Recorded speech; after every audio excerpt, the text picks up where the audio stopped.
L'essence de la danse. Le podcast qui met de la conscience dans le mouvement. Aujourd'hui, je vous invite à découvrir le parcours fascinant d'un danseur aux multiples vies, Jamie Van Dyke. Né à Saint-Martin, il a grandi entre les vagues et les saltos sur la plage avant de décrocher l'agrégation de physique et de devenir ingénieur hydraulicien. Mais un jour, une blessure l'amène à pousser la porte d'un cours de yoga et tout bascule. De la salsa au cirque, du yoga à la pole dance, Jamie explore le mouvement avec intensité jusqu'à devenir champion de France de pole dance et vice-champion du monde. Derrière les titres, il y a aussi une quête plus profonde, celle d'un corps libéré des normes, d'un mouvement porteur de sens, d'une vie où la science et la grâce se répondent. Et si vous êtes à Paris, vous pourrez le voir le 24 mai au Carreau du Temple dans le spectacle Cœur Rouge, une création engagée qui interroge la masculinité à travers le langage de la danse. Si cet épisode vous touche, pensez à vous abonner au podcast et à lui laisser 5 étoiles. C'est le meilleur moyen de le soutenir. Bonjour Jamie. Bonjour Myriam. Comment tu vas d'abord ? À la grande forme. La grande forme ? Ouais. Alors écoute, ça va être toujours ma première question. Je voudrais que tu me dises, ton premier souvenir de danse, c'était quand ? Et je voudrais que tu m'en parles un petit peu. Alors, pour répondre le plus fidèlement à cette question, je pense qu'il y a 2 moments marquants. L'un qui est dans ma culture, donc né à Saint-Martin et grandi dans les Antilles. La musique, les festivités, la danse, c'est une part incontournable de notre culture. Et pour le coup, je pense mon tout premier carnaval, c'était vraiment quelque chose de très marquant parce que, alors chez nous, le carnaval, c'est quelque chose de mythique. Et c'est plein de couleurs, des paillettes, des plumes, des costumes, des chorégraphies, des troupes qui marchent derrière un camion avec des baffes. C'est une organisation. Enfin, l'île se met à l'arrêt pour un événement pareil. Génial. Et pour le coup, c'est quelque chose de très particulier. Qui plus est, à Saint-Martin, on a 3 carnavals dans l'année quand même. Donc, pour dire à quel point ça fait partie du non négociable. Et donc ça, évidemment, je pense que ça nous plonge immédiatement dans le bain quand on est enfant, même si peut-être à l'instant T, on ne s'en rend pas compte. Mais immédiatement, il y a quelque chose qui se plante en moi et qui fait partie de mon environnement, qui fait partie de mon être. Et auquel cas, la notion donc des festivités, de la danse, c'est quelque chose tout de suite qui est dans mes normes sociales. Ça, c'est vraiment la première. Alors attends, parce que ça me donne trop envie. Tu disais qu'il y a 3 carnavals. Ouais. C'est donc mars. Donc nous, en fait, Saint-Martin, c'est une île. Le territoire est à moitié français, moitié néerlandais. Tout à fait. Quand bien même la première langue parlée, c'est l'anglais. Donc on a un peu une mixité culturelle assez unique. Et donc, on a le carnaval côté français et il y a le carnaval côté néerlandais qui sont pas du tout au même endroit. Donc, c'est en février pour le côté français, avril pour le côté néerlandais. Et puis, il y a une île voisine qui s'appelle Anguilla, donc Anguille. Et eux, ils ont un carnaval début août sur l'une de leurs plages. Et sauf qu'en réalité, en fait, ça se fait totalement envahir par tous les Saint-Martinois parce qu'on loupe pas une occasion pour faire un carnaval. Donc, même on part envahir l'île voisine le temps d'une journée pour faire la fête et revenir le lendemain. Donc 3 moments dans l'année, ouais, très marquants. Février, avril et août. Dans ces moments-là, c'est quoi quand tu me dis ce souvenir, toi, dans le corps, c'était quoi ? C'était de la joie, c'est d'être ensemble ? J'ai mis du temps à mûrir cette réflexion, mais aujourd'hui, je me rends compte à quel point c'est un événement qui unit les gens. Et je dis ça parce que, sans filtre et sans exagération, qu'on soit grand ou petit, qu'on soit en surpoids, en sous-poids, qu'on soit vieux, jeune, blanc, noir. Non mais alors, au carnaval, tout le monde est pareil. Hein. Et on peut avoir la mamie de 68 ans à côté du jeune garçon qui a 15 ans et tout le monde a le même costume en train de faire la même danse. Et du coup, c'est un moment assez rare et unique où il n'y a plus de barrière sociale.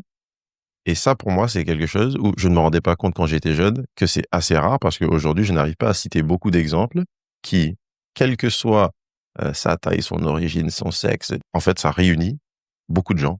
Et c'est incroyable. Et je trouve ça beau, même quand je vois des photos de carnaval et on voit cette mixité culturelle, cette mixité sociale. Je trouve ça foncièrement beau et je me rends compte à quel point c'est rare. Et c'est tous les mêmes costumes, du coup. Donc il y a des troupes. Ah oui, alors nous c'est une organisation. Alors là pour le coup, il y a telle troupe qui crée 5 ou 6 costumes différents et ça se fait 6 mois à l'avance, hein, Ah parce bah oui. qu'il faut apprendre la chorégraphie, parce qu'il faut être ensemble et c'est la bataille de qui va être la plus belle troupe. Donc non, il y a beaucoup de troupes. Et une troupe, ça peut être 50 personnes, tous habillés avec le même costume, qui font la même chorégraphie sur la même musique qu'ils ont répété pendant des mois avant de venir.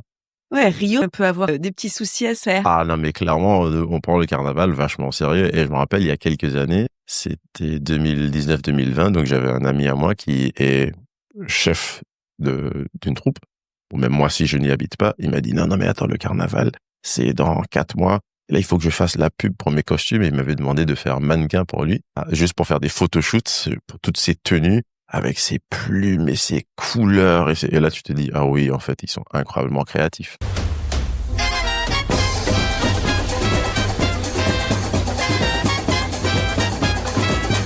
Et le deuxième souvenir?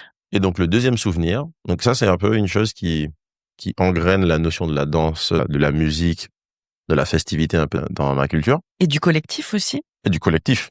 Et le deuxième, c'est lorsque donc ici j'ai rejoint une troupe de salsa avec mon ancienne partenaire de danse, une troupe de salsa semi-professionnelle d'un artiste chorégraphique très connu ici qui s'appelle Léon Rose, c'est un artiste international. Et ensuite, du coup, avec mon ancienne partenaire de danse, on a monté notre propre duo de salsa acrobatique. D'accord. Et donc ça, c'était vraiment la partie où, bon, j'étais plus juste la personne qui observait un phénomène ou qui appréciait un rassemblement, mais là, je passais de l'autre côté du rideau. Tu deviens acteur, en fait. On devient acteur, on devient un interprète, on crée. Donc dans la troupe de salsa, c'est pas nous qui avons créé la choré, hein, c'est l'artiste chorégraphique Léon Rose, donc il a créé, par contre nous on l'interprétait. Et en revanche, notre duo de salsa acrobatique, là pour le coup, c'est du début à la fin, les choix musicaux, la tenue vestimentaire et les costumes. Qu'est-ce qu'on veut y mettre dedans? Là pour le coup, c'est notre création de bout en bout. Et c'est un tout autre travail où maintenant je pense que j'ai beaucoup plus de respect pour les artistes parce que je n'imaginais pas une seule seconde que ça demandait autant de travail, d'investissement. En tout cas, le premier, quand t'étais le plus jeune, c'est quand même le carnaval, du coup. C'est comme ça que t'as connu la danse. Ouais. C'est inhérent à ma culture, c'est inhérent à qui je suis. Mais c'était un peu plus inconscient. On s'en rend pas compte. Parce que finalement, en fait, c'est la norme à Saint-Martin. Ça donne envie, moi je vais y aller. Hein. Bah oui, tu es la bienvenue. Alors là, il faut venir. Ton adolescence, ton enfance, tu l'as vécu donc baigné finalement de danse. C'était toujours là? Oui. Et sous plusieurs formes. Nous, on est quand même de la génération de Michael Jackson. Évidemment. Donc, qui n'a pas été bercé par tous ces mouvements très suaves sur la piste? Une fois que la graine a été plantée, ça a toujours été présent. Et il est difficile de s'en dissocier, même si je n'étais pas forcément moi dans la pratique et la prestation. Par contre, j'étais complètement entouré de cette chose que je vivais très bien aussi et que j'appréciais. Tes parents, ils sont aussi danseurs? Ils ont un peu cette fibre-là? Même pas, pas du tout. Donc mon père est néerlandais, pure souche, pas du tout dans le côté artistique, mais plutôt même le côté assez carré, cartésien, scientifique. Je suis le caractère portrait craché de mon père. Ma mère, donc, qui est saint-martinoise et qui est antillaise, elle, je pense comme tout saint-martinois, elle a aussi cette appréciation du carnaval, de la festivité. Mais je crois, il me semble ne l'avoir jamais vu dans un costume de carnaval derrière une troupe. Nous, on aurait toujours été les spectateurs, donc les gens qui viennent apprécier le carnaval pour voir les troupes défiler, etc. Et donc non, ils ont pas du tout une culture propre de pratique artistique ou de danse. Par contre, bon, ça, il faut le dire, je pense que quand on vit à Saint-Martin, on finit tous par danser. Le zouk, c'est une infection qui emporte tout le monde pendant qu'on y est. Donc, mais quelle belle maladie. Ah mais oui, pour le coup, ça, on n'y échappe que très peu. Donc, t'es quand même d'un métissage à la base. Oui, un métissage, même si donc j'ai grandi, né, vécu toute mon enfance à Saint-Martin jusqu'au baccalauréat. Mais je suis issu d'un papa donc européen, néerlandais, et de ma mère donc qui est antillaise. Mais on a du mal à se départager de la musique quand on est à Saint-Martin. Le soca et le zouk. C'est du 100%. Ouais, avec du dancehall. Mais ces trois-là, ça Oh fait là à peu là là près là. 80% de ce qu'on entend. Et donc, tu vis à Saint-Martin, tu as déjà des notions de mouvement qui sont importantes. Ouais, totalement. Ça se concrétise comment? Ça se concrétise par... C'est tout bête, mais je pense que si aujourd'hui on irait par exemple à la plage, on verrait deux enfants en train de jouer, ils peuvent avoir 6 ans ou 7 ans. Chez nous, c'est normal de, je sais pas, essayer de reproduire un mouvement de danse où tu bouges tes fesses, et ça fait partie d'un peu du patrimoine culturel qu'on va acquérir lorsqu'on est jeune à Saint-Martin, parce que c'est normal. C'est une façon de s'exprimer un peu librement, de prendre aussi possession de son corps et d'apprendre à être libre dans son corps, tout comme ça peut l'être d'apprendre à marcher ou de courir. Et ça, c'est quelque chose qui est totalement présent. C'est génial. Et donc, c'est évidemment différent d'une culture à l'autre, mais chez nous, ce serait totalement normal de voir ça. Donc, en tout cas, toi, ça a été le cas. Tu bougeais sur la plage, tu faisais Ouais, des totalement. saltos à droite à gauche, si j'ai bien compris. Ah, mais absolument, je pense que j'étais assez intenable et courage à mes parents, comment ils ont fait pour m'élever sans que je finisse à l'hôpital. Enfin non, si j'ai fini à l'hôpital plein de fois, mais bref. Ah bon? Mais j'étais casse-cou. Les cicatrices, il n'en manque pas. Et par contre, je me rappelle aussi, mon frère, il était incroyablement fan de Michael Jackson. Et donc, il avait toujours une paire de chaussures bien spécifiques.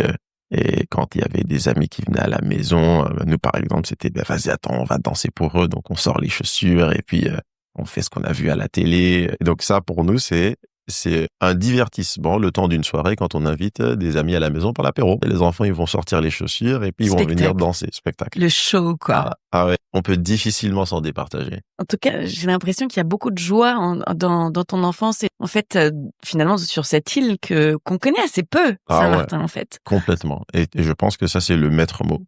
C'est une expression de joie. Ça peut prendre plein de formes différentes. Et en fait, c'est toutes les formes visuelles avec les costumes, corporelles avec la danse, musicale avec les variétés musicaux. Vraiment, c'est toutes les formes réunies pour un moment d'exprimer de la joie. C'est exactement ça le vecteur directeur. Pour moi, en tout cas, si je devais décrire le carnaval en un mot, c'est vraiment la joie. Dans le carnaval et apparemment aussi dans la vie de tous les jours. Ah oui. Donc ça, c'est ouais, pas qu'un moment, quoi, tu vois. Parce qu'il y a des fois, ça peut être dans certains endroits le moment où on expulse, parce que c'est un peu ça l'idée du carnaval à la totalement. base. Mais là, j'ai l'impression que Saint-Martin, c'est tout le temps le cas. On danse tout le temps, quoi. Ah, c'est exactement ça. Je dirais que chez nous, le carnaval, c'est pas le moment où on expulse.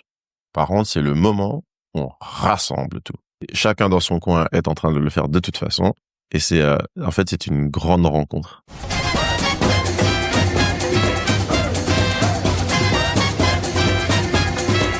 Tu vis donc à Saint-Martin.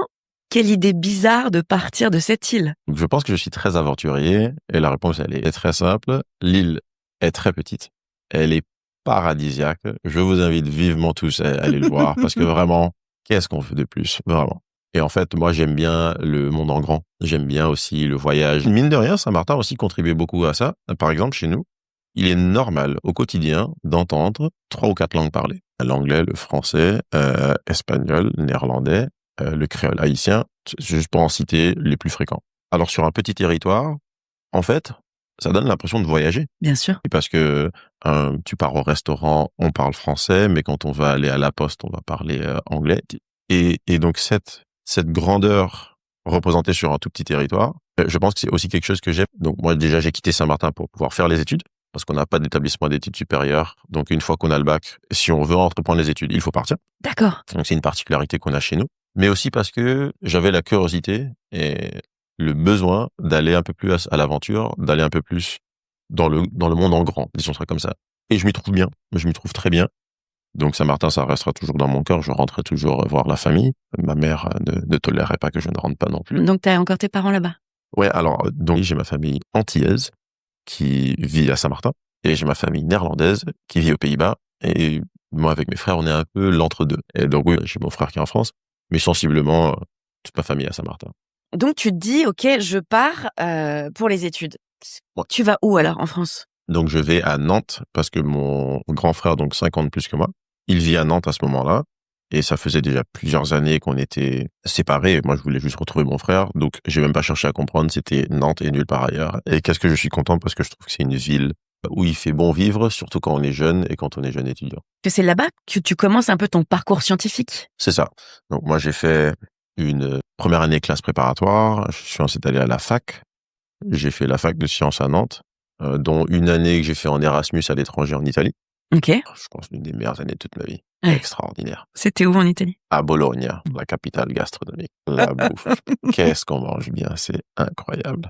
Les Italiens, ils ont tout compris là-dessus. C'est clair. Ah ouais. Je suis tout à fait d'accord. Et après, de retour à Nantes pour terminer mon master. Et donc, j'ai dû faire en tout 6 ans à Nantes. Ok. Et après, à un moment donné, tu vas à Strasbourg. Donc, après que j'ai terminé mon master à Nantes, je passe le CAPES, mais j'avais des aspirations pour devenir footballeur professionnel avec un ami à moi. Et on était... Et pourquoi pas? Ah bah oui, mais de toute façon, nous, on se donne les moyens de nos ambitions. Exactement. On n'avait pas le niveau pour percer en France, ça c'était sûr. Par contre, on avait clairement le niveau pour percer dans d'autres pays où le foot est moins un sport pratiqué à très très haut niveau. On devait partir à ce moment-là et une cascade de soucis financiers fait que finalement, moi, je ne peux plus y aller. Tu devais partir où? On devait partir donc en Thaïlande et puis en Australie. Et on avait déjà reporté ce voyage. Et donc là, il y a eu le décès de mon père. Donc ça a changé un peu tous les plans parce qu'il fallait rentrer à la maison et bon, bref. Donc j'ai dit, écoute, je poursuis mes études, je fais 2 ans d'études, je rééconomise de l'argent et à la fin du master, on part. Et donc à la fin du master, il y a tout, les problèmes de division de biens de mon père, les trucs notariels et bon, bref, l'argent fond comme neige et je me retrouve encore à flat broke. Et donc mon pote il me dit, écoute, on a déjà reporté une fois, là il va pas le reporter, lui il est parti. Et donc j'ai dû changer de fusil d'épaule et je suis devenu prof remplaçant. Parce que j'avais demandé justement une année de mise à disposition juste pour aller jouer au foot. Et donc finalement, quand bien même j'avais passé le concours, j'avais demandé une année de disponibilité pour ne pas exercer mes fonctions tout de suite. Mais bon, j'avais pas d'argent, donc je suis juste allé au rectorat, je me suis inscrit pour faire remplacement, et donc j'étais prof remplaçant en mathématiques. Et c'était en banlieue nantaise. Et je pense que c'est une année qui est charnière, parce que ça m'a montré que l'enseignement, ça me plaît. D'accord. Et donc, Ouais, c'est très important chez toi quand même. Ouais, c'est vachement important parce que, en fait, ça m'a confirmé l'envie d'aller passer la grègue. Ok. Qui est une grosse charge de travail. Ouais. Et là, je me suis dit, ok, non, je pense que c'est quelque chose que j'ai envie de faire au moins sur le moyen terme, parce que moi, je suis très souvent une personne, j'ai quelque chose que j'aime, je le fais intensivement, et puis quand j'ai fini, je passe à autre chose. Voilà. Ah, je vois bien. Ouais, et donc, je me suis dit, je sais pas si l'enseignement, ça va être comme ça. Et puis finalement, je me rendais compte que je me reconnaissais beaucoup dedans. Moi, j'ai jamais su ce que je voulais faire, ou plutôt dit, il y a tellement de choses que j'ai envie de faire, où est-ce qu'il faut faire un choix? Et donc, j'ai toujours fait les choix les plus larges possibles, qui me laissaient la possibilité de papillonner un peu à gauche ou à droite. Donc, je me définis toujours comme une personne qui fait beaucoup de choses et qui n'excelle en rien, parce que il faut passer du temps pour exceller dans quelque chose. Et moi, j'aime bien papillonner et puis aller toucher un peu à tout. Et t'as quand même été champion de France, enfin, ça va. Il faut s'entourer des bonnes personnes. Alors, on va dire ça. Je me trouve somme toute ordinaire, mais j'ai la chance de vivre des choses extraordinaires. Et donc cette année me donne envie de passer la grègue. Donc je candidate du coup pour les ENS. Donc c'est les meilleurs centres de préparation d'agrégation en France. Et donc du coup je suis pris à l'ENS Ulm ici à Paris. Et donc l'année où j'ai quitté Nantes, d'abord je suis venu à Paris pour préparer la grègue. Et dès que j'ai eu la grègue, encore une fois, ne sachant jamais ce que je veux faire, je me suis dit, allez, on va faire une formation d'ingénieur eau potable hydraulicien. Et donc, je pars à Strasbourg pour cette école d'ingénieur. Simplement parce que la vie d'étudiant, c'était extraordinaire et j'avais pas envie de travailler. Je me dis, si je pouvais être étudiant toute ma vie, ça serait quand même super cool. Donc, je prolonge l'aventure le plus longtemps possible. Mais t'avais fait quand même Normal Sup. Donc, j'ai pas fait le cursus de Normal Sup. D'accord. Par contre, j'ai fait l'année de préparation à l'agrégation à Normal Sup. Ouais. Je vois. Et la danse dans tout ça, pour l'instant, il y a rien. Donc, pour l'instant, la danse, ça occupe toujours le rôle de la festivité. Se retrouver pour passer un bon moment. Mais dans la pratique où moi, je m'en empare pour en faire de la création, de l'interprétation, de la représentation, de la scène. Rien. Pas à ce stade-là. Et ça commence quand alors? Parce que si j'ai bien compris, quand même le foot, c'était assez important et tu vas te blesser. Exactement. Donc au moment où je prépare la grègue, première grosse blessure, rupture de ligament croisé. Oh là là, le pire. Ah oui, oui. Et pour le coup, adversaire qui m'a gratuitement séché, hein, donc oui, oui, le foot, c'est ma vie et ça serait toujours ma vie. Je me suis construit littéralement avec toutes mes valeurs sur un terrain de foot, grâce à mon père, alors que c'est le plus beau sport du monde pour moi en termes de valeurs. La personne moyenne aujourd'hui qui pratique le foot, la mentalité qui y règne, pour le coup, je ne me reconnais pas du tout. Ouais. Et donc bref, cette grosse blessure, me met au fond du trou. Et donc, on se reconstruit comme on peut. Et là, ça prend déjà plusieurs années entre les deux opérations qui se suivent et les tentatives de rééducation. Moi qui ne lâche pas du tout mon rêve de vouloir jouer au foot, je tente pendant plusieurs années de revenir. Et j'ai une deuxième blessure à l'autre genou. Et en fait, une fois qu'on a la première grosse blessure, souvent c'est un petit peu la dégringolade. À ce moment-là, je n'ai pas du tout la notion de prendre soin de son corps. J'ai Mmh. la notion d'être performant. J'ai la notion d'être athlète, d'être discipliné et de travailler dur. Mais cette notion de prendre soin de son corps, en fait, ça ne m'a jamais été inculqué ou éduqué. Et je ne mesure pas la nécessité que c'est que de savoir prendre soin de son corps si on veut avoir son corps comme outil de travail. Et donc, mon erreur, en fait, elle se trouve là.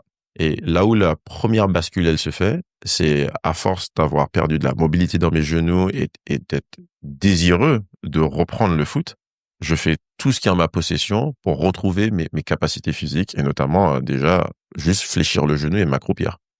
Et donc, je fais un cours de yoga. Parce qu'au bout de quelques mois, la kiné, elle me dit, c'est bon, tu marches, les activités de la vie quotidienne, pas de souci, on a terminé. Et moi, je lui dis, bah, non, non, on n'a pas terminé, je peux pas m'accroupir. J'ai pas retrouvé la pleine possession de tous mes moyens physiques. Il dit, mais non, mais ça, t'en as pas besoin de t'accroupir dans la vie de tous les jours. Donc là, tu es remis, tu peux marcher. Et donc, bref, j'étais livré à moi-même. Je me dis, non, mais qu'est-ce que je fais? Donc, je m'inscris à un cours de yoga. Pourquoi yoga?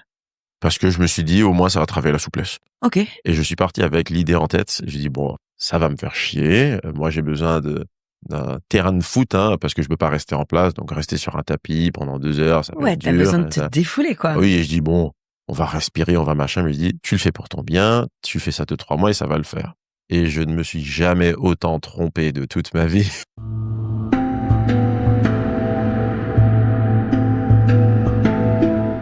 Je m'inscris dans un cours de yoga. Déjà, je savais pas qu'il y avait plusieurs styles de yoga. C'est le yoga réputé le plus difficile et il porte très très bien sa réputation, hein, le Ashtanga. Bon, je savais pas qu'il y avait des niveaux. En fait, je me pointe dans un cours intermédiaire avancé et il y a un petit prof sri-lankais qui paye pas de mine, il a 60 ans comme ça, avec son accent. Et j'ai jamais, football exclu, je n'ai jamais autant transpiré de toute ma vie. Ouais, ouais. C'était un carnage. Et en plus, compétiteur, le prof, il dit de faire un truc. Ah non, tu le fais. Ah, il y a un challenge, évidemment, tu le fais. bien Et puis là, je vois des personnes à côté de moi, ils font ça comme si c'était rien. Et moi, je suis en train de mourir dans le coin. C'était incroyable. Et j'ai eu des courbatures et des douleurs à des endroits de mon corps. Je savais même pas que j'avais des muscles. Et oui, c'est ça. Et je me suis réveillé le lendemain et je me suis dit, c'est ça qu'il me faut dans ma vie, tu vois. Et j'ai plus jamais lâché. Et mon prof de yoga jusqu'à aujourd'hui, C'est toujours le même? ah ouais, c'est toujours le même. Ah oui, je ne lâche absolument pas. C'est un petit, je me rappellerai toujours, il a 30 ans de plus que moi. Et à chaque fois qu'il fait quelque chose, parce c'est 3 fois plus fort que moi. Et à chaque fois que j'arrive pas à le faire, il me dit toujours, dans 30 ans, mon petit. Le but, c'est pas de le faire le plus rapidement possible, c'est d'être encore capable de le faire dans 30 ans. Belle philosophie. Ah ouais, incroyable. C'est une marque de longévité. En fait, moi, ma pratique corporelle a toujours été sur la performance. Et je pense que quand on est jeune, on n'a jamais eu de blessure, on se dit pas qu'il va y avoir une fin. On se dit pas que le corps, il va nous Changer. trahir et changer et être limité. Et donc, cette notion de longévité, je la prenais pas en compte. C'était la perf. Tout C'était de vraiment, suite, maintenant. ouais. Et surtout, coûte que coûte. C'est-à-dire, tu fais ce qu'il faut pour être performant. Et depuis que j'ai démarré le yoga, en fait, ça m'a appris, mais voilà ce que j'aurais dû faire. Mais depuis mon adolescence, si je voulais utiliser mon corps comme outil de travail, mais on peut pas taper dessus tout le temps et ne pas en prendre soin. Et en fait, c'est le yoga vraiment qui m'a mis dans cette notion de, attends, mais je pensais connaître mon corps. C'est pas vrai. Je connais une facette de mon corps. Et finalement, il y a tellement d'autres facettes. En fait, mon corps est pluriel. Et c'est vraiment le yoga qui m'a mis la main sur, j'avais l'impression, alors que je ne pouvais plus jouer au foot et que c'est la plus grosse déception de ma vie, mais quelque part, ça m'a poussé vers découvrir tant d'autres choses. Et là, je me rends compte, mais en fait, mais non, mais mon corps, il a tellement de facettes. Et donc, cette première ouverture d'esprit, c'était vraiment le pied que j'ai mis dans le yoga.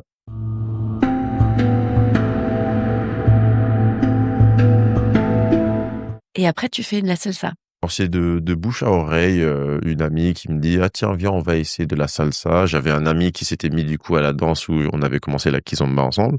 Il faisait des festivals à l'étranger et donc je lui disais: «Écoute, je viens avec toi au festival étranger. Au moins faire tous les cours de danse tous les jours et cetera, être enfermé, moi ça m'intéresse pas. Par contre, sortir, visiter la ville, on est allé, je sais pas, en des endroits d'Estonie, on est allé en Suède, en Norvège et moi je disais la journée, moi je profite du voyage et par contre le soir, je viens faire la fête avec toi». Donc ne sachant absolument pas danser. Mais et ça par exemple, c'est typiquement dans notre culture. Alors peut-être qu'aujourd'hui ça a un peu changé, mais je peux t'assurer, à Saint-Martin, il y a pas un cours pour aller apprendre à danser. Ou en tout cas, ça s'apprend sur le terrain. Tu sors, tu mets ton costume, tu bouges et ça va venir petit à petit. Il y a ce côté, on apprend en faisant. Et donc moi en fait, c'est comme ça que j'ai appris, j'ai jamais pris de cours. Et bon, c'est très différent ici où il y a plus une Très notion de académique. ouais, c'est scolaire. C'est très scolaire. C'est très scolaire. Et donc finalement, moi, j'ai appris un peu sur le tas en faisant des festivals. La salsa. Les trois, la salsa, bachata et kizomba. Et donc c'est un peu comme ça où j'ai mes premiers pas dedans parce que c'était accouplé avec la notion de voyage. Et en fait, finalement, ici, je sortais pas du tout à Paris.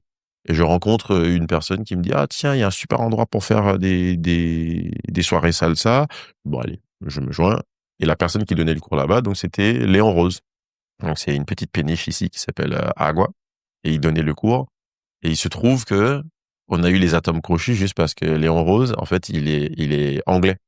D'accord. Et donc, il pète toujours des blagues. Enfin, ça s'entend qu'il est anglais. Il parle avec un Il a accent vraiment l'humour anglais. anglais. Et il a l'humour British. anglais. Ah, clairement. Ah, j'adore. Et puis, il sort des blagues en anglais où je pense les trois quarts des personnes ne comprennent pas. Et que moi, comme ma langue maternelle, c'est anglais, en fait, j'explose de rire à chaque fois. Donc, finalement, c'est pas tant que je suis bon en danse qui fait qu'on a les atomes crochus, mais juste parce qu'on parle la même langue. Voilà. Donc, encore une fois, ma culture saint-martinoise qui vient me sauver. Et un de ces quatre, il me dit: «Tu fais quoi samedi?» Je dis: «Ah, je vais au Havre voir des amis». Il dit: «Non, tu vas pas au Havre. J'ai un atelier chorégraphique, tu viens faire l'atelier chorégraphique maintenant». Et je dis: «Bah non, je vais au Havre». Il dit: «Non, non, je crois que t'as pas compris, mais là, tu viens dans mon atelier chorégraphique». Je dis: «Bon allez, OK». Et moi, je suis une personne très curieuse. Moi, j'aime bien la découverte.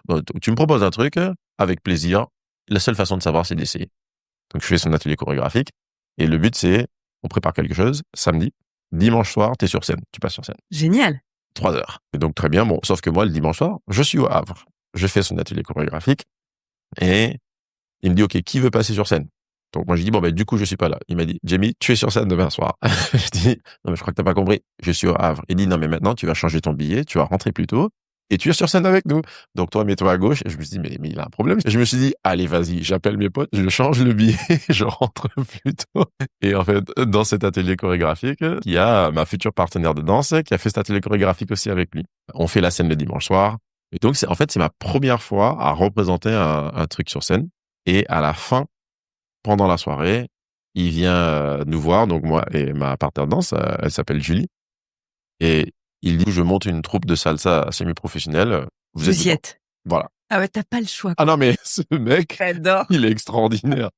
Et tu sais, moi, je lui rappelle, je dis: «Mais en fait, tu sais que je danse pas la salsa, hein, je suis là, je mime très bien, ouais, ça, on est d'accord. Mais moi, je sais pas, les personnes qui sont dans ta troupe, ça fait 10 ans, ils dansent. Ils attendent ce moment. Moi, je danse pas». Il dit: «Ouais, non, mais c'est pas grave. Je sais. Tu viens». Ouais, mais il l'avait senti. Il l'avait senti. Et à ce moment-là, j'avais ma deuxième blessure au genou. Et du coup, je devais me faire opérer. Je dis: «Mais en plus, là, en fait, je vais me faire opérer en juillet». Donc, on était fin juin. Je dis: «Je me fais opérer en juillet. J'ai 6 mois de rééducation. Ton truc, il commence en septembre. Moi, je suis dispo qu'en décembre». Et il m'a dit: «C'est pas grave. On t'attend». Et je me suis dit: mais c'est quoi ce truc?» Incroyable. Tu vois, parfois, la vie, au fur et à mesure que le temps passe, je me rends compte, la vie met sur notre passage des événements. Et il est dur d'expliquer le pourquoi, mais la chaîne de conséquences fait que, en fait, ça t'emmène quelque part. Eh ben, je pense que il ne me pousse pas à faire toutes ces choses-là. Je suis pas du tout là où je suis aujourd'hui. Je suis éternellement reconnaissant à Léon Rose pour ça. Et qu'il ait confiance en une personne, en fait, qui ne danse pas du tout de la salsa Ouais. pour sa troupe semi-professionnelle. Je me dis, mais il a fumé la moquette ou qu'est-ce qui s'est passé?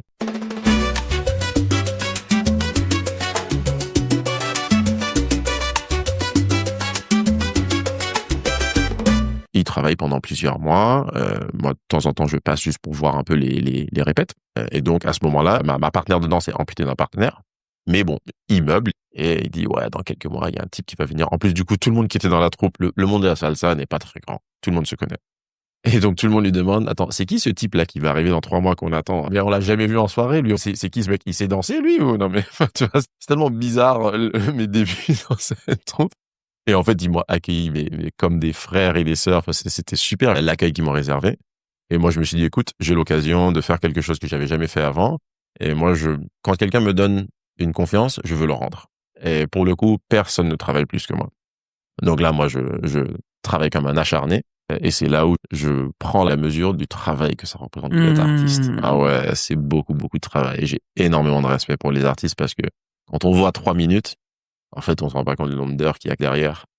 Et c'est de la salsa acrobatique? Non, là, c'est de la salsa portoricaine. C'est juste la salsa classique. Okay. Par contre, donc, comme moi, j'ai été accouplé avec ma partenaire de danse, Julie, elle est gymnaste. Et donc, tous les deux, on aime bien les acrobaties. La partie que moi, j'aime bien dans la danse, c'est le côté acrobate, les portées. Et finalement, elle aussi. Et en fait, on a les atomes crochus et on commence du coup à travailler nos propres portées. Dans notre coin, on commence à faire des arts du cirque, de l'acro-yoga, un peu du main à main. Et de là que naît l'idée de monter un duo de salsa acrobatique, qui était son idée en fait, même chose. Quelque chose m'emporte et puis je me laisse porter par. Et c'était un projet du coup qu'elle avait déjà depuis longtemps, mais bon, elle trouvait juste pas le bon partenaire pour le faire. Et la même chose, les atomes crochus, elle me dit, ah, tu veux pas le faire? Et moi, je suis là, bah écoute, hein, pendant qu'on y est, allez, on y va. On y va. Et donc ça, c'est un autre processus parce que pour le coup, là, on crée. De toutes pièces, on crée. Et c'est encore un autre step. C'est un autre step que s'entraîner et répéter un truc pour l'interpréter et le représenter.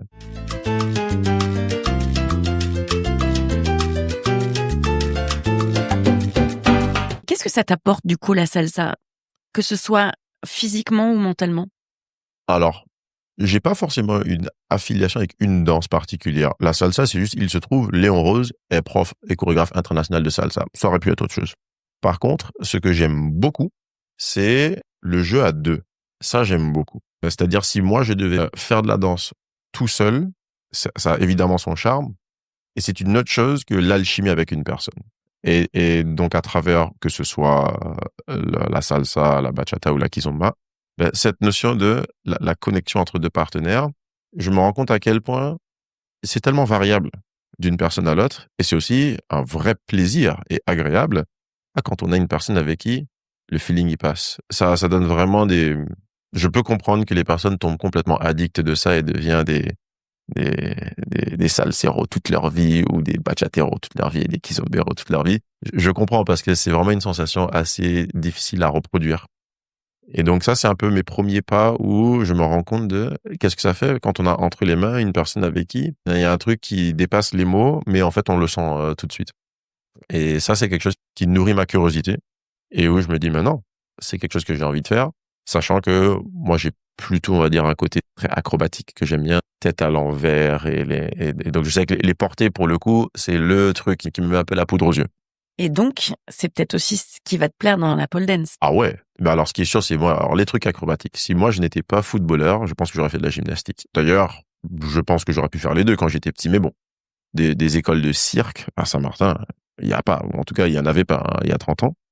Et moi, je savais pas que ça existait les arts du cirque. Pour moi, le cirque, quand j'étais jeune, c'est le tigre qui saute à travers un anneau de feu et on le fouette. Et donc, je me rappelle, ma première copine, elle m'a ramené voir un spectacle de cirque. Et moi, j'imaginais voir des animaux et tout. Je dis, moi, ça m'intéresse pas, ce truc. Elle me dit, non, mais en fait, je crois que t'as pas compris ce que c'est. Elle me ramène voir. Là, je vois des acrobates qui font des trucs. Et je suis là, mais il y a des gens qui font ça de leur vie. Qui sont payés pour ça. Mais moi, on m'a engueulé pour faire des roues et des roulades toute ma vie. Et en fait, il y en a qui sont payés pour faire ça. Et c'est quoi ce monde dans lequel on vit? Tu vois, je tombe des nues un petit peu. Et c'est extraordinaire. Et je me dis, mais non, mais oui, c'est ça que moi j'aime.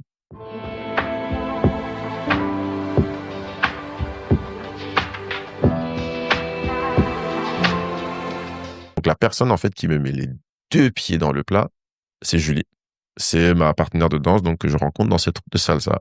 C'est elle qui m'a fait démarrer les cours d'équilibre sur les mains. J'adore faire ça.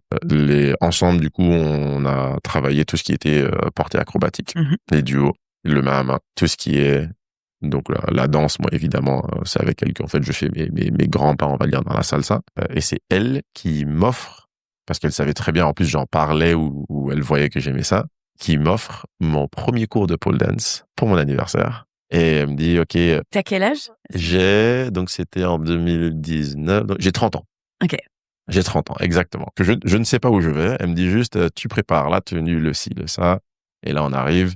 Et je me dis, non, c'est pas vrai. Et on a un cours quasiment exclusivement juste pour nous. Donc, je crois qu'on est 3. On se régale. Et même chose. C'est un peu le coup de cœur que j'ai avec mon prof de yoga. Même chose. Donc, elle m'a dit, non, là, j'ai une bonne prof, là, pour toi.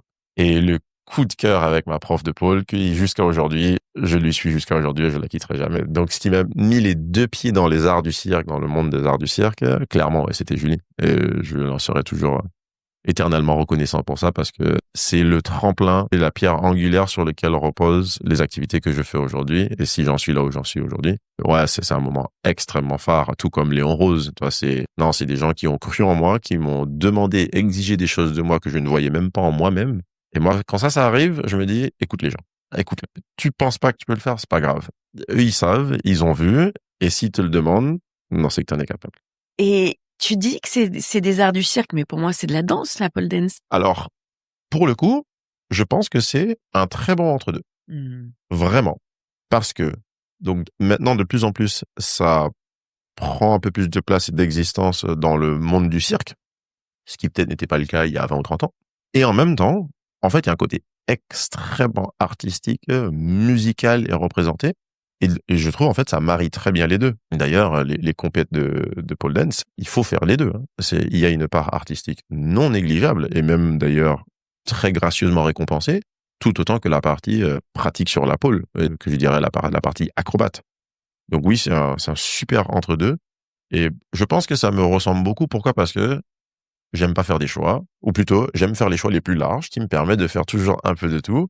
Et là, il y a un peu de tout dedans. Donc, moi, je me définis ni comme un danseur, ni comme un poleur, ni comme un circassin. Et moi, je me définis juste comme une personne qui aime faire plein de petites choses. Et si je peux avoir la tête à l'envers, ça m'arrange. Et je me retrouve tellement bien dans cette pratique. Ça provoque des sensations que je peux difficilement reproduire ailleurs. Et surtout, depuis mes grosses blessures et un peu ma reconversion, ma redécouverte de mon corps, finalement, ce qui m'empêche de jouer au foot, c'est les impacts. Les genoux fragiles et donc les percussions, je peux pas les répéter. Et donc, il faut que je fasse maintenant des choses soit douces, dont le yoga, dont du pilates, ou en suspension. La pole dance, c'est Mais magnifique. c'est parfait. Donc, les portées acrobatiques, les équilibres sur les mains, la pole dance, c'est mon dada maintenant. Et ouais, et je n'aurais jamais pensé à ça moi seul. Et c'est parce qu'en fait, elle m'a mis les deux pieds dans le plat. Où c'est techniquement, il faut être bon et propre. Et donc, il faut beaucoup de répétitions. Il faut de la discipline parce que la technique, en fait, c'est ce qui compte avant toute chose. Et du coup, il faut aussi une force mentale parce que, en fait, le résultat ne va pas venir facilement. Et on peut pas faire semblant. Et c'est ça qui le rend difficile. C'est pas forcément la pratique en elle-même, parce que pour moi, par exemple, la pratique de la pole, bah, elle est tout aussi difficile que, je sais pas, la pratique de la salsa. Et moi, quand on répétait du coup pour nos numéros, mais c'est pas facile non plus. Mais c'est qu'il y a ce côté, la récompense, c'est noir ou blanc, et c'est binaire. Et pour avoir la récompense que tu veux, Faut y aller. il faut y aller. On peut pas faire semblant. Et en ce sens, c'est beaucoup plus sélectif. C'est beaucoup plus exigeant et ça ne laisse pas place À l'à peu près. à l'à peu près. Et ça peut être frustrant quand on démarre une discipline parce que le coût d'entrée est tellement élevé que, en fait, ça se joue à la force mentale. C'est de dire, est-ce qu'on va rester accroché jusqu'à ce que ça passe? Est-ce qu'on va être patient? Est-ce qu'on va y mettre le nombre d'heures qu'il faut mettre dedans? Parce que c'est un coût énorme. Et donc, pour moi, c'est beaucoup une question de force mentale. Toutes ces disciplines un peu artistiques, les portées acrobatiques, c'est pareil. On peut être indépendamment fort, et si on n'est pas ensemble, C'est fini. c'est fini. Et je pense que je suis attiré vers ces choses qui sont très exigeantes. Mais ça veut dire que tu as aussi, donc, notamment pour la pole, tu as cette force psychique. Ah oui, très clairement. Et je le reconnais immédiatement dans ma prof. Elle s'appelle Claudia Silvanise. Sa mentalité, c'est exactement la même que la mienne. C'est-à-dire? Hargneuse. Ah ouais. Et rigoureuse. Ouais. Alors là, si je monte sur la pole et qu'il y a un truc qui n'est pas bien, c'est Jamie, tu descends, tu recommences. Ouais. Elle ne laisse Avec la pas de baguette et place. tout. Ah ouais, elle ne laisse pas de place pour l'à peu près. Ouais. Elle est carrée et rigoureuse, mais c'est tellement important du coup pour correctement se former. Et enfin, elle a tellement raison et moi je me retrouve là-dedans. Je suis une personne très joviale, je suis une personne qui aime rire, qui aime beaucoup rire. Et donc pour moi, s'il faut faire quoi que ce soit, on doit passer un bon moment. Et on regarde Faut que ce tous mes soit profs. fun, quoi. Ah ouais, et on regarde tous mes profs. Léon Rose, on ne peut pas passer 5 minutes avec ce mec sans exploser de rire. Alors oui, tu vas bosser très dur, oui, tu vas faire des trucs incroyablement difficiles, mais tu vas exploser de rire en permanence. Claudia, elle blague tout le temps à la pole. Mon prof de yoga, il a un humour sans nom.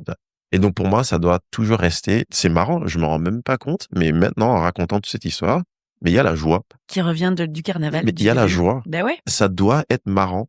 Et moi, j'ai fait plein de cours avec des gens incroyablement performants, qui sont les meilleurs du monde dans leur domaine, mais c'est un peu soporifique. Mm. Et tout respect à leur travail, à leurs compétences, à leur pédagogie, et j'écoute ce qu'ils ont à dire parce que j'en ai tellement à apprendre.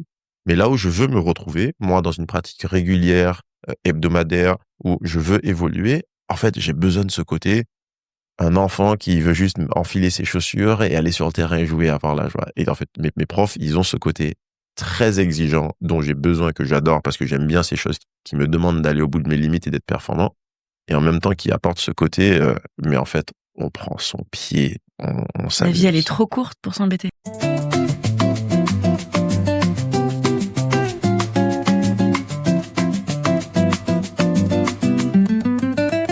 Qu'est-ce qui te fait, à un moment donné, de te dire, OK, je vais essayer de faire un championnat? Ah, ma prof, ah bah alors là, clairement, je crois que c'était au bout du 3e cours. Il m'a dit, Jamie, si tu chopes tes grands écarts, tu peux devenir champion de France. Au bout du 3e cours. Encore un énième personne qui voit en moi des choses que moi je ne soupçonne absolument pas et qui me met les 2 pieds dans un plat pour un truc. Et je me dis, mais c'est quoi votre problème à m'assigner des rôles que je n'ai pas demandé? Et encore une fois, je me dis, elle sait de quoi elle parle. Elle-même a été vice-championne de France et elle parle d'expérience. Tais-toi, écoute-la et tu fais. Le maître a parlé. Ah mais moi c'est très simple. Les personnes qui ont de l'expérience, mais prends ce qu'ils ont à dire. C'est toujours dans mon intérêt de l'entendre.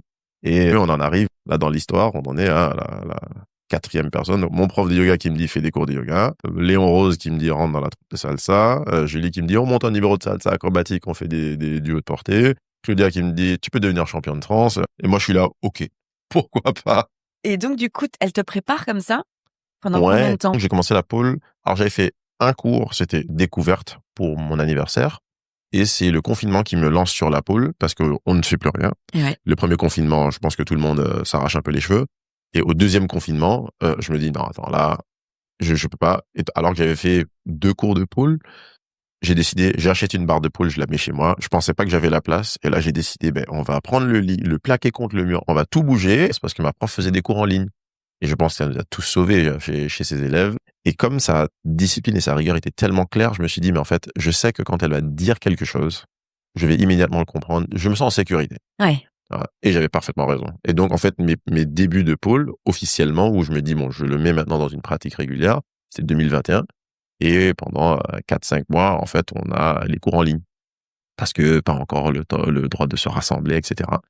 Et donc, c'était pas forcément pour préparer un championnat, c'était juste pour faire de la pole, parce que j'adorais faire ça. Et les histoires des championnats, ça vient que bien après, quand ma prof ouvre son école de danse à Montreuil, donc c'est la Phoenix School. Et je me dis, mais attends, moi j'aimerais bien apporter un petit peu ma petite pierre à l'édifice. Qu'est-ce que moi je peux faire pour contribuer un peu à l'image de cette école, à l'éclosion? Donc, je donne des cours de yoga dans son école. Je me dis, putain, mais ça me ferait trop plaisir pour Claudia, pour la Phoenix School, bah, de faire des championnats et puis de gagner un championnat ou en tout cas faire quelque chose de très honorable.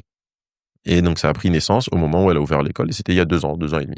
Et qu'est-ce qui s'est passé, du coup? Donc, du coup, première année, je pense que sur 2 ou 3 années successives, je me dis, je vais tenter, mais des petites blessures, début d'érythème discale, etc. Et à chaque fois, blessé au moment où les championnats vont venir. Et l'année dernière, je me dis, écoute, blessé ou pas, allez, on y va. Donc, du coup, je fais les championnats de France l'année dernière. C'est un sport très genré, donc on est très, très, très peu d'hommes. L'année dernière, personne d'autre, hormis moi, dans ma catégorie s'inscrit.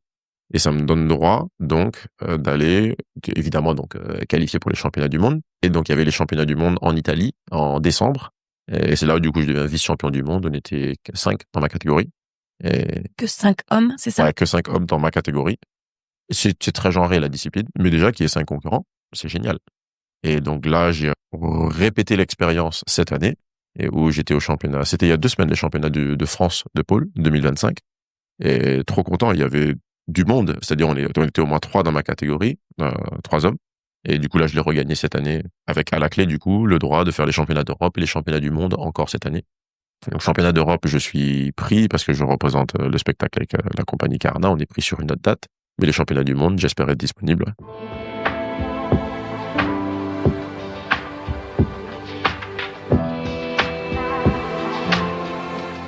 Et justement, le fait que ce soit genré, Ah, moi, j'aime bien. Je pense que toute ma vie, j'ai toujours été entouré très, très, très majoritairement de femmes. Je sais pas pourquoi. Je me suis très peu reconnu dans le garçon moyen de mon âge ou le jeune homme moyen de mon âge.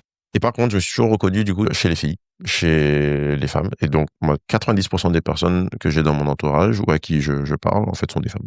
Donc ça me ressemble tellement. Mes amis ne sont même pas surpris. Et finalement, je fais du yoga quasiment que des filles. Je fais de la pole, c'est quasi exclusivement que des filles.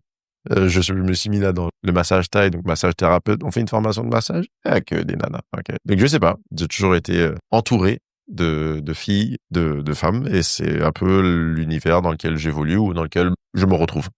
et du coup, quand même, t'en fais un spectacle, on va parler de Cœur Rouge. Ouais, Ouais, ça questionne aussi la masculinité. complètement. Et d'ailleurs, je pense que plus que ça questionne, ça nous pousse à réfléchir. C'est toujours important de redéfinir un petit peu les choses qu'on a déjà définies, parce que les temps changent, les expériences font que nous, on évolue, la société évolue. Et donc oui, ça questionne clairement la question de la masculinité, et je pense que c'est aussi une belle façon d'adresser le sujet de la masculinité que d'aller explorer justement ce avec quoi on ne fait pas le parallèle. Donc, je pense typiquement, la pole dance, c'est très genré. Peut-être qu'il y a aussi beaucoup de masculinité à explorer dans une pratique où on ne l'associe pas forcément au masculin.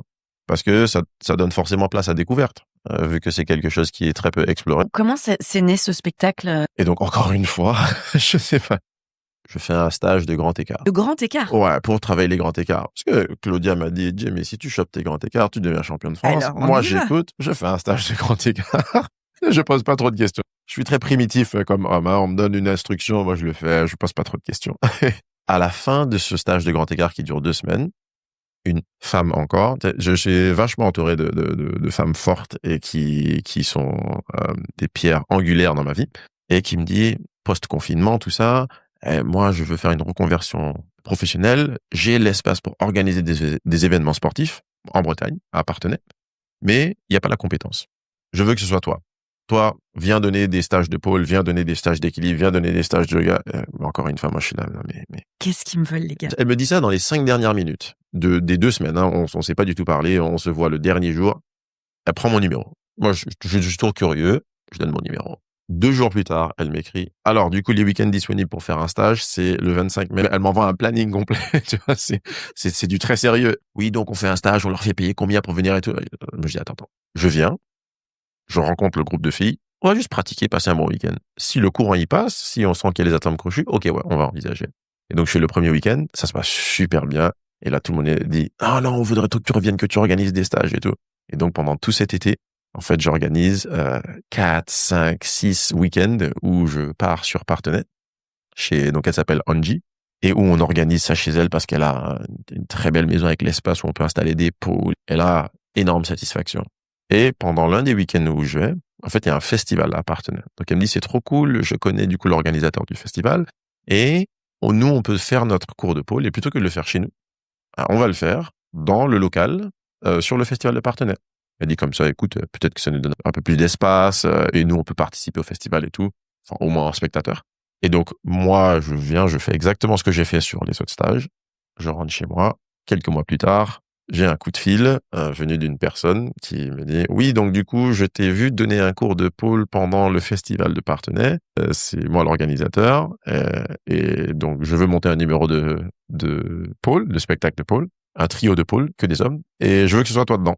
Je ne connais pas ce mec. C'est un peu le téléphone arabe pour chercher mon numéro de téléphone. Angie le donne à quelqu'un qui donne.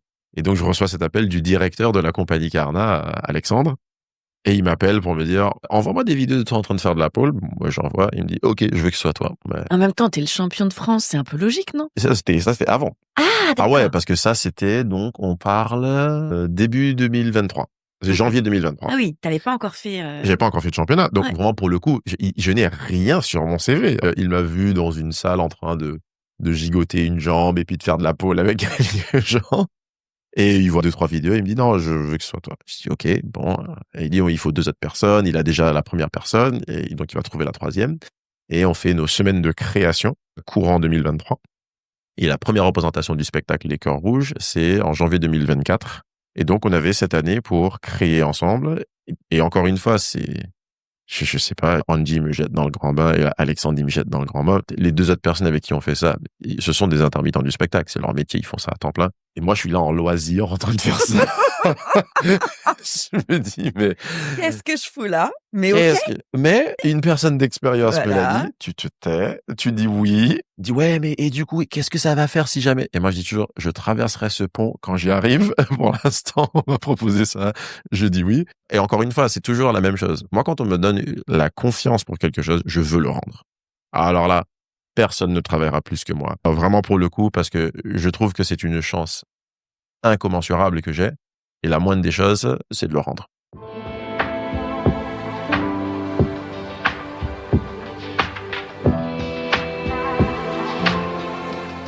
Je voudrais que tu me parles un peu plus de ce spectacle 3 hommes. Ouais. La pole dance, enfin, moi, je sais pas, mais j'ai rarement entendu ce genre de spectacle. Clairement. Et c'est exactement le but donc du spectacle. La personne qui a l'idée, qui conçoit tout ça, c'est Alexandre, le directeur artistique. Qui a aussi toute une vision. Il a pris des travaux d'une sociologue. Exactement. Donc lui, il a même fait des études de sociologie et dans toute sa compagnie, en règle générale, quand il a un numéro, un spectacle qu'il monte, il fait beaucoup de recherches parce qu'il veut que ça s'inscrive dans une dimension, j'aurais tendance à dire contemporaine, ou en tout cas qui traite des sujets du quotidien de notre société moderne et d'avoir cette approche à travers le corps. Et ça, typiquement, c'est quelque chose qui m'était assez étranger, de dire, mais en fait, on peut adresser un sujet sans forcément en faire un débat, sans forcément en faire une discussion, des arguments. Ça peut être adressé autrement. Et donc, il fait plein de recherches de cette ethnologue. Elle s'appelle Françoise Héritier et elle tient une conférence ici au Centre Pompidou à Paris où elle raconte, en somme, la notion de comment la masculinité s'instaure, se crée dans notre société moderne, depuis l'enfance, de la naissance, jusqu'à l'âge adulte. Et elle donne plusieurs représentations un peu de cette masculinité, parfois à travers des cultures différentes, différents endroits du monde, parfois dans des temporalités différentes. Et donc, Alexandre a eu comme idée de prendre des morceaux littéralement de sa prise de parole, qui est un enregistrement que tout le monde peut écouter. Et une grande partie de la bande-son de notre spectacle, ce sont en fait les paroles de Françoise Héritier, par-dessus lequel nous on fait de la pole, de la danse. Et donc parfois il y a un décalage assez cuisant entre ce qu'elle est en train de dire et ce que nous sommes en train de faire, qui fait que pour les retours qu'on a eu de la part de spectateurs, on y passe un peu par tous les états. On a des moments, par exemple, très efféminés, très stéréotypés, suivis, par exemple, des choses très viriles et puissantes, ou même où on joue les kékés, on fait des machos, des moments dans le texte où elle en fait de l'humour et elle se Oui, apparemment, moque c'est un très peu. drôle. Ah, c'est vachement drôle. Ah non, on rigole pas mal aussi, mais il y a aussi des moments où elle dit des choses beaucoup plus lourdes de sens et où je pense, ouais, je pense que pour un homme moyen de nos jours et qui est peut-être habitué un peu à une société patriarcale, ouais, elle peut dire aussi des choses qui met à questionner. Et le but de ce spectacle, c'est vraiment d'adresser le sujet de la masculinité, les stéréotypes de genre en règle générale. Bon, là, on l'approche par la masculinité, mais c'est beaucoup plus large que ça. Et justement, en fait, de se questionner. Et pour le coup, là, le spectacle, il a vachement réussi parce que les retours des personnes qui sont venues voir nos spectacles, on sent bien qu'il y a ça fait réfléchir. Voilà. Et je pense que Alexandre, il veut faire réfléchir les gens parce qu'il veut adresser des sujets juste à travers le corps. Et il a réussi un coup de maître. Et toi, ça t'a fait bouger tes lignes? Ah mais complètement. En fait, ce que ça a fait bouger dans mes lignes à moi, c'est la notion de le spectacle, ça sert à faire quoi? Moi, je voyais ça vraiment sur le côté divertissement, sur le côté spectaculaire, le côté technique, le côté je vois quelque chose d'assez rare. Et de voir que ça peut être engagé, Ah ouais, en fait, ça m'a ouvert une nouvelle porte sur, mais le spectacle, c'est beaucoup plus que simplement ce que j'ai fait quand j'étais, par exemple, dans la troupe de salsa. Alors, j'avais déjà un peu exploré ça avec ma partenaire de danse, Julie, quand on avait monté notre numéro de salsa acrobatique, où c'était raconter une histoire. Ouais, mais là, ça peut aussi être engagé. Ça devient politique. Oh, ah ouais, clairement, c'est passer un message, mais sous d'autres formes. Et ça, je trouve ça très fort. Et ça marche, parce que les retours qu'on a des spectateurs, pour l'instant, on a représenté le spectacle à 5 ou 6 événements avec plusieurs représentations, et les retours sont vraiment dithyrambiques, c'est-à-dire on voit concrètement, dans les 5 minutes qui suivent le spectacle, que ça marche, les personnes, mais ça leur fait se poser des questions. Et là, je me dis, ah ouais, en fait, les arts du vivant, les arts corporels, en fait, c'est incroyablement puissant. Et je me rendais pas compte à quel point ça pouvait être vecteur de messages aussi forts. Et toi, dans ta masculinité? Alors moi, je pense que ma masculinité, ça a toujours été quelque chose que j'ai pas de définition avec, et même au contraire, je casse beaucoup les codes avec, parce que je ne me conforme pas forcément aux codes sociaux de ce qui est peut-être attendu par la masculinité dans l'opinion publique ou dans l'imaginaire public. C'est-à-dire? Et je sais pas, moi, par exemple, moi, faire de la pole, tout de suite, j'ai plein de mes amis qui me disent, attends, c'est un sport de femme. Bah, ouais, ok, mais je suis une femme, alors, et ça me va très bien, tu vois, j'ai pas de problème avec. Je mets des shorties de pole, moi, ça me dérange absolument pas. Donc, au contraire, je me sens pas du tout bridé ou confiné par des normes sociales. Et en revanche, donc ça m'a pas fait questionner ma masculinité. Par contre, ça me fait plaisir de voir que la manière dont on vit sa propre masculinité peut aussi être vecteur de réflexion pour les autres. Et ça, je trouve ça vachement important. Je pense que l'art a un rôle à jouer chez nous, qui est de faire réfléchir. Et je n'avais pas cette dimension encore là, et ça, c'est vraiment une nouvelle dimension que j'ai eue grâce à Alexandre. Quand je vois le travail de recherche qu'il a fait derrière, je me dis, ah oui, en fait, il veut pas juste faire du spectacle pour faire du spectacle. Il veut pas juste des personnes qui font de la pole pour faire de la pole. Il a un message à faire passer, et je pense qu'il a raison de s'en emparer à travers les arts du vivant. Et à côté de ça, et ça sera ma dernière question, t'es aussi en même temps prof. J'ai l'impression quand même que ça, c'est extrêmement important. Prof de physique, et c'est ces deux-là, ce qu'on disait, par rapport notamment avec ton père, qui t'a donné ce côté cartésien. Est-ce que ce côté-là t'a aidé aussi dans la danse? Ah ouais, ouais. Déjà, je dirais, parce que moi, je suis assez cartésien dans ma manière de réfléchir, c'est toujours un résultat final, c'est toujours le résultat d'un processus. Il faut jalonner, il faut structurer un peu sa pensée, il faut structurer sa préparation, il faut structurer du coup Donc, je transpose beaucoup de ça dans tout ce que je fais. Et aussi, pour moi, tout le monde devrait être un enseignant.